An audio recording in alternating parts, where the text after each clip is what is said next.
Today on NTV, we'll take a look at McKinney ISD rezoning. We'll have a spotlight on a new club at North with global aspirations. And we'll take a trip down memory lane featuring McKinney North's Nurse Howard. All this and more coming up on NTV.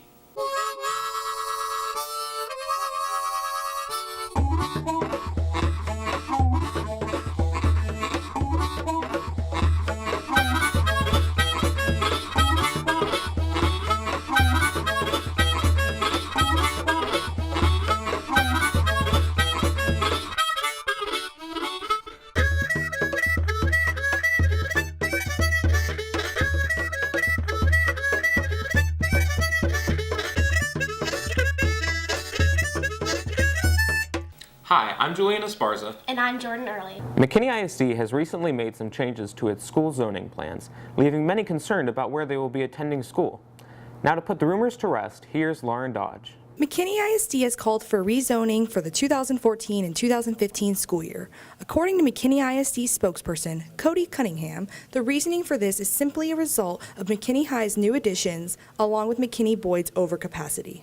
Fact of the matter is, a large number of students need to leave Boyd and go to High, and it's really it's no more complicated than that. And the challenge is that in a lot of cases people don't like change. Many people have misconceptions that you will attend the school you live closest to, but there is actually other criteria considered during the rezoning process. Proximity to the school, the capacity and enrollment at the high schools, socioeconomic diversity. So we didn't want, for example, a have and a have-not school. Along with North's open enrollment policy, there is another opportunity for those unsatisfied with the new attendance zones to remain at their currently enrolled school. Any students at McKinney North, for example, who are freshmen, sophomores, and juniors right now, seniors will be gone, of course, all of those students would be able to apply for a grandfather to stay there at McKinney North. Although North isn't going to see much of an effect from this rezoning process, Cody explains briefly what North has in store for the future. I don't think we're going to see a dramatic increase or decrease in students at North based on this. We will see an increase as some of these new developments start to take off. Cody strongly believes that all three high schools offer an equal educational opportunity to all of McKinney ISD students. But if your family would like to give their input on the new attendance zones, McKinneyISD.net provides you the perfect opportunity. They can go onto our website on the homepage. They can click on the information for rezoning, and then there's a feedback form whereby somebody could go in and put their comments about the map. They can make suggestions. All of those things will be provided to the Board of Trustees, and the board will ultimately take that into consideration when they make a final decision. This has been Lauren Dodge with NTV. The world we live in is increasingly connected on many diverse cultures, and McKinney North is no exception, where a new club is formed to celebrate diversity, as well as broaden understandings of global cultures. Daniel Holland has the story. There's a new club in town, the Cultural Studies Society, the goal of which is to spotlight various cultures around the globe in order to learn more about the world we live in. Its founder, Jason Guerrero, shares with us his inspiration for forming the club and why he felt the topic of world cultures was a good one to build a club around. I felt like it would be a good topic to start like a club because you could discuss a lot about it, you could have a lot of fun with it, you can go out to restaurants, you can do so much with just like the concept of culture itself. To make a club, you need 3 ingredients: a dedicated student, an interesting topic, and a sponsor. We know what the first 2 are, but what teacher did Jason go to for sponsorship? One of my former students approached me about this after school one day, and he said, well, we wanted to do something that was somewhat based upon the current events that we did in GT class last year, but we wanted it to have an international feel to it, and so we wanted to merge the idea of current events with the idea of studying different cultures, and I really liked that idea. All right, now we know the who and why, but not the what. Jason tells us what goes on in these meetings. We kind of choose like a culture of the month thing.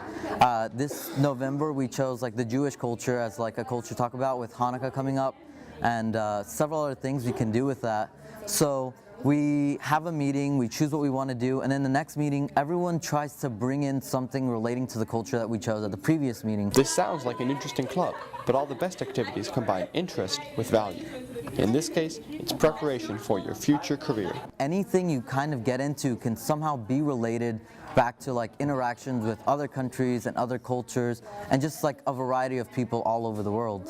Now that we have a good idea of what this club and its founders are all about, we're left with one final question.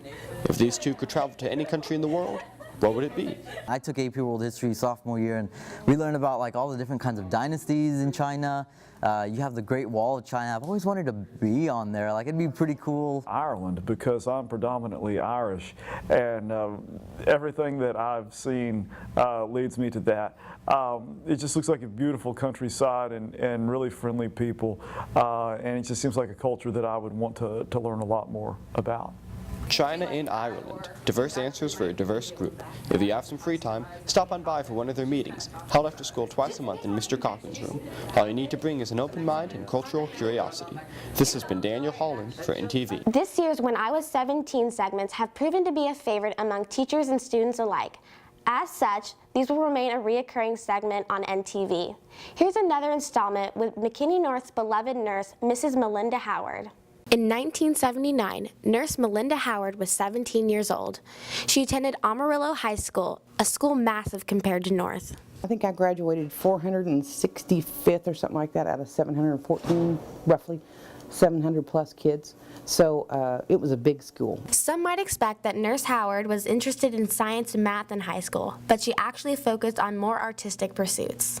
I sang in high school, and so I did musicals and sang with the choir. There was a jazz band that I sang with too at Christmas time. Although Miss Howard spent much of her time with music, she still had time for a summer job. In the summer I worked for the Park and Recreation Department, and we would open the parks at 8 in the morning till 5 at night, and we'd pass out games, basketballs, and so the kids, neighborhood kids could come. Mrs. Howard spent time with her friends in an almost movie-like fashion. We went to Powder Canyon. There was a canyon up that's kind of like a mini Grand Canyon, and we'd go there on the weekends. You know, you could pay to go in, and we'd all meet there and hang out and just have fun, chill.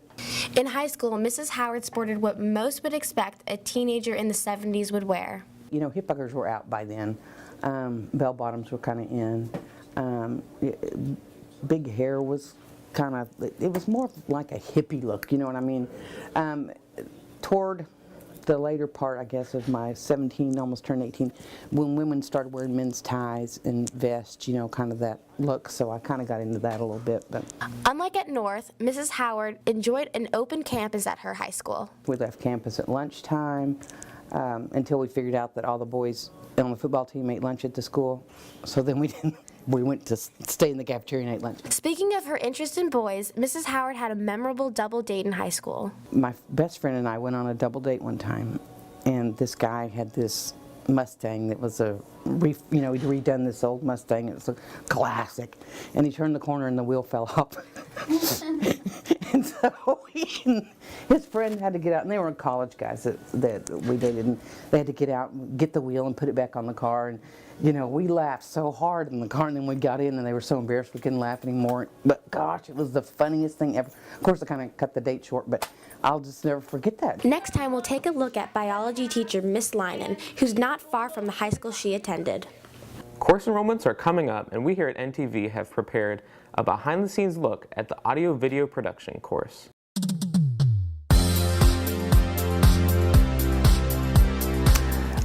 Well, I've always kind of been interested in broadcast journalism since I was young. Watched a lot of 60 Minutes, things like that, and so it was something that I had some interest in. I didn't know that much about broadcasting here at North, but I got in it my sophomore year and had a lot of fun. I've learned a lot, and so it's been a really good experience. I wanted to be a part of something in the school, like a group activity, and I mean, we learn many things in here, and it's cool things, I guess, and you have Miss Shelton, so. I wanted to do broadcast because I took photography last year, and I loved the class, and I knew that I could continue doing something similar to it in broadcast and learn new things about camera and other, you know, things that you can do with it.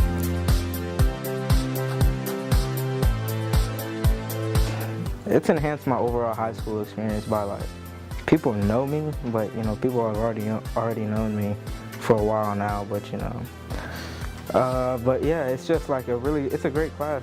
I would say it made me more confident. You have to be a sort of outgoing person to do broadcasts, you know. It's a fun thing, and I just would say it probably made me a little bit more outgoing. Well, I think for one, I've learned a lot about different organizations here at North by doing stories about different things. And so I think it's helped me to appreciate the work that other people do and have a greater, I guess, breadth of knowledge about the things that go on here at North.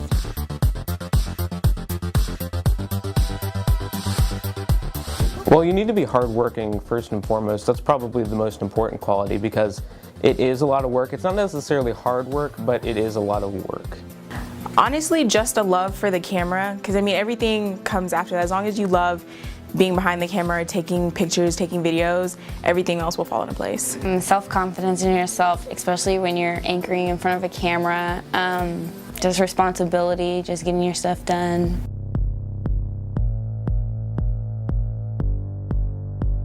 You should take audio video production because you have a great supervisor in Miss Shelton, and the class is really fun. You get to bond with a lot of people, and you'll actually make a lot of friends out of it too. Well, mainly because it's probably one of the most fun classes offered at North, and Miss Shelton is like the coolest teacher ever. I would even go as far to say that she's probably the best teacher I've ever had.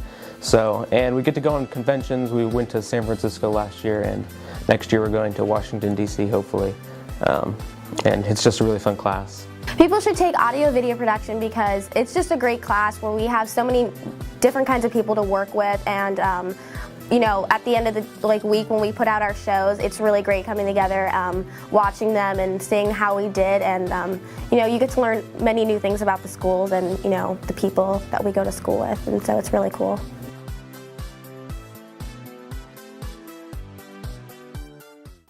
That's all we have for you today. For more news, follow us on Twitter at MNHSNTV. Thanks for watching and have a great weekend, Bulldogs. Okay, got the first sentence down. Oh wait, is this on? Wait a second, let me just make sure. I don't want to say exclusive, that sounds stupid. Let me fix my... And something MHS1 would say. Teenager and tattoo in the same sentence can conjure up, it's conjure. See, moments and